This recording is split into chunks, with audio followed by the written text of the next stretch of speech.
Praise the Lord, hallelujah. सबको जय मसीह की। परमेश्वर आप सबको आशीष दे। तो मैं बताना चाहता हूँ, जैसे थोड़े दिन पहले ही जो पहलगाम में जो हादसा हुआ है, कुछ टेररिस्ट, कुछ आतंकवादियों ने, कुछ निहत्थे लोग, निर्दोष लोगों पर जो हमला किया है, जो लोग बेचारे वहाँ पे अपनी लाइफ को एंजॉय करने के लिए गए, घूमने के लिए गए, तो वो तो कुछ भी नहीं जानते कि क्या होगा। पर जिन लोगों ने भी ये सब कुछ किया है, ये बहुत ही गलत है, और जिनके साथ हुआ है ये बहुत ही दुखद घटना है। बड़ी अफसोसजनक ये जो भी कुछ उन परिवारों के साथ हुआ, ये बहुत ही दुख भरी ये बात है। तो मैं इन सब बातों के लिए मैं भी प्रार्थना कर रहा था, उन परिवारों के लिए जिनके मेंबर, उनसे जो लोग हैं वो अलग हो गए, क्योंकि वो तो बेचारे घूमने के लिए गए। तो मैं अभी एक वीडियो देख रहा था, एक यंग लड़का था, अभी नई नई उसकी शादी हुई, नेवी में था। तो कैसे जब उसकी पत्नी के सामने उसको गोलियों के साथ कैसे उसको मारा, तुम सोचो कैसे वो उस समय का सीन कैसा होगा। एक लड़की की नई नई शादी और उसके पति को उसके सामने मार रहे हैं, और ऐसे सुनने में आ रहा है कि वीडियोस में कि वो जितने भी आतंकवादी थे, पहले वो उनकी आईडी जो है वो देखते थे। अगर वो कोई मुसलमान है, कोई मुस्लिम है तो वो छोड़ देते थे, अगर हिंदू है तो वो सबको उनको मार रहे थे। तो एक हमारा ये भाई एक क्रिश्चियन था, जिसका नाम सुनील नथैनियल नाम ऐसे करके था। तो उसको भी उन्होंने कलमा ऐसे पढ़ने के लिए कहा, तो जब उसने मना किया तो उसे भी शूट कर दिया। तो मैं एक चीज बताना चाहता हूं कि ऐसे कुछ लोग होते हैं। धर्म अच्छा है, धर्म कोई माड़ा नहीं है, पर कुछ लोग ऐसे धर्म के नाम से कद्दब्बा है। तो जो कुछ भी लोगों ने उनके साथ किया, ये बहुत ही गलत है, वो बहुत ही दुखद बात है। क्योंकि कुछ परिवारों के जैसे छोटे छोटे बच्चे थे अभी, तो उनके जो पिता है उनको कैसे उनको भी उन्होंने मार दिया, और छोटे छोटे बच्चे अब क्या हो गए, अपने पिता से अलग हो गए ना। और सिर्फ उन्होंने आदमियों को मारा, स्त्रियों को नहीं मारा। और उन्होंने कहा कि जाओ, जाकर तुम अपने मोदी को, अपनी सरकार को जाकर बताओ। अब उन्होंने ये सब कुछ क्यों किया, उनके पीछे क्या कारण था, रीजन था, मैं तो नहीं जानता। पर मैं एक चीज बताना चाहता हूं आपको कि ये एक पाप है, एक पाप का जो सिन वायरस है, जो बाइबल बयान करती है कि पापी के कारण ये सब कुछ ऐसा होता है। और ये पापी के कारण हुआ, क्योंकि जिन लोगों ने भी किया ये पाप की, उनके अंदर नफरत थी, ईर्खा थी, कितना वो उनके अंदर वो पाप की कितनी जलन होगी, किस चीज को लेकर। क्योंकि वो लोग तो बेचारे निर्दोष हैं, उन्होंने कौन उनका क्या बिगाड़ा है। अगर उनकी कोई, जहां हमारे देश की सरकार के साथ कुछ भी हो सकता है, मुझे तो नहीं पता, पर ये लोग तो सब निर्दोष, इन्होंने उनका तो कुछ भी बिगाड़ा नहीं है, पर ये निहत्थे निर्दोष लोग बेचारे मारे गए। और ये एक पाप दर्शाता है, क्योंकि पाप ही इंसान के अंदर ये जलन, ईर्खा, नफरत पैदा करता है, जो उनके अंदर थी तो उन्होंने ऐसा किया। नहीं तो वो क्यों करते, क्योंकि उन्हें पता था ये तो निर्दोष है बेचारे, इनके साथ तो हमारी कोई दुश्मनी नहीं है।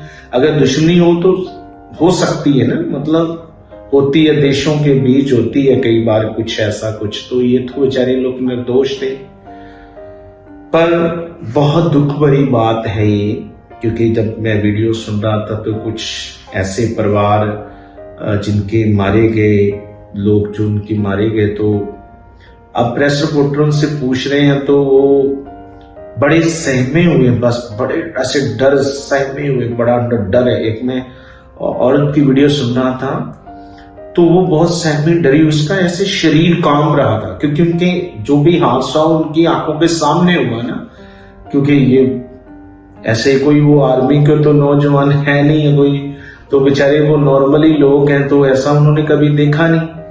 तो जब किसी का अपना किसी का ऐसे उनके आंखों के सामने मारो तो तुम सोचो क्या होता है ना। जैसे किसी का एक्सीडेंट हो जाना, चलो वो एक अलग सी दुर्घटना है, पर एक सामने एक भला चंगा व्यक्ति उनकी आंखों के सामने मार देना, कितनी दुख भरी बात है ना।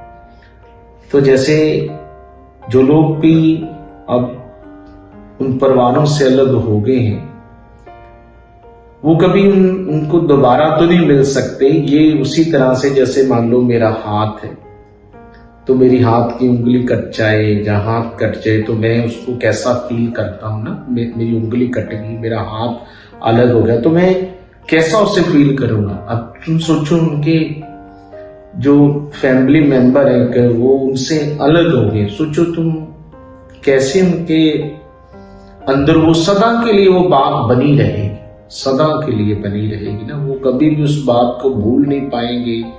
बस जब तक उनके जीवन में प्राण है, जान, वो तो हमेशा वो बात याद आती रहेगी उनको।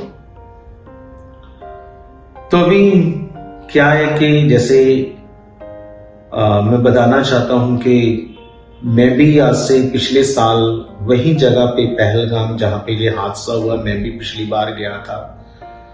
तो वहां पे जब मैं गया था तो चाहिए तो था, जैसे वो एरिया अगर ऐसा है तो सरकार को चाहिए था कि वहां पे कोई ऐसा कोई बैरियर गेट लगाएं, हर एक को चेक किया जाए, उनकी आईडी चेक किया जाए, फिर ऊपर भेजें।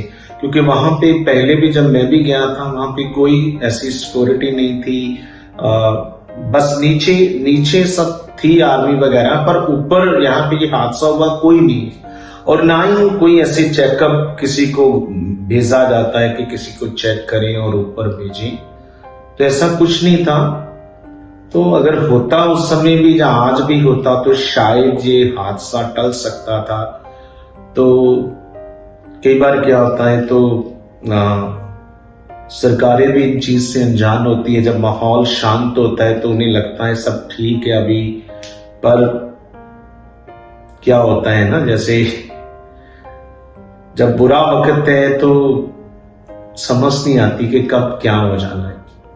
तो वही हुआ, और जिन लोगों के साथ हुआ वो अब मेंबर वो वापस तो नहीं आएंगे। तो हो सकता है कि अब वो वापस तो नहीं आएंगे, पर अब सरकार अगर वो वहां पे अब उसको वहां पे जो सिक्योरिटी है टाइट करेगी या जो कुछ भी करेगी अभी, पर वो जो हो गया है वो तो एक सिर्फ हम सोच सकते हैं उस बात के लिए, सिर्फ वो वापस तो नहीं वो लोग आ सकते ना। तो इसलिए अब मनुष्य का दिलासा, उसकी शांति तो कुछ समय के लिए है, पर जो परमेश्वर का दिलासा है, जो उसकी शांति है, वो सदा की है और वो दे सकता है। कोई मनुष्य किसी मनुष्य को अपना दिलासा, वो शांति वो कब तक बनी रहेगी, पर खुदा ही है जो अपने लोगों को वो शांति दे सकता है, हिम्मत दे सकता है। तो मैं चाहता हूं कि मैं इन परिवारों के लिए मैंने पहले भी प्रार्थना की, मैं चाहता हूं कि मैं आपके साथ जितने भी इस वीडियो को देखें, आप भी इसे शेयर करें, लाइक करें, कमेंट करें, और ताकि और भी खुदावन इन परिवारों को हिम्मत दे और शांति दे। तो और एक छोटी प्रार्थना करते हैं परिवारों के लिए। मैं प्रभु तेरा दास होने के नाते जिन लोगों के साथ भी ये हादसा हुआ है, खुदावन मेरी प्रार्थना है तुझसे, मैं जानता हूं कि परमेश्वर मनुष्य का दिलासा और उसकी जो शांति वो कुछ समय की है, पर तेरी दया तेरी शांति सदा की है। मैं चाहता हूं खुदा तेरी दया तेरी शांति उन परिवारों के ऊपर आए मेरे प्रभु, उन परिवारों के ऊपर आए खुदा, उन्हें हिम्मत दे खुदावन, उन्हें बल दे, ताकि परमेश्वर वो अब जी पाए खुदावन, वो जी पाए और उस बात को खुदावन तेरी दया से वो भूले और खुदावन एक फिर से एक जी पाए मेरे प्रभु तेरी दया से। मेरी प्रार्थना है खुदा, जितने भी लोगों के वहां पे जो मेंबर के साथ जो कुछ भी हुआ है, मारे गए खुदा मेरे प्रभु, जिनके छोटे छोटे बच्चे अपने पिता से अलग हो गए, जिन बहनों के पति उनसे अलग हो गए खुदा, उन सब परिवारों पर तेरी शांति बनी रहे, तेरी दया बनी रहे खुदा। तेरे दास की ये प्रार्थना है मेरे प्रभु, ऐसा होने पाए मेरे खुदा, तेरे जीवित नाम से ऐसा होने पाए खुदा। निश्चय प्रभु ऐसा सदा तक मेरे खुदा तेरी शांति उन परिवारों तक बनी रहे और तेरी दया होती रहे, यीशु के नाम से आमीन।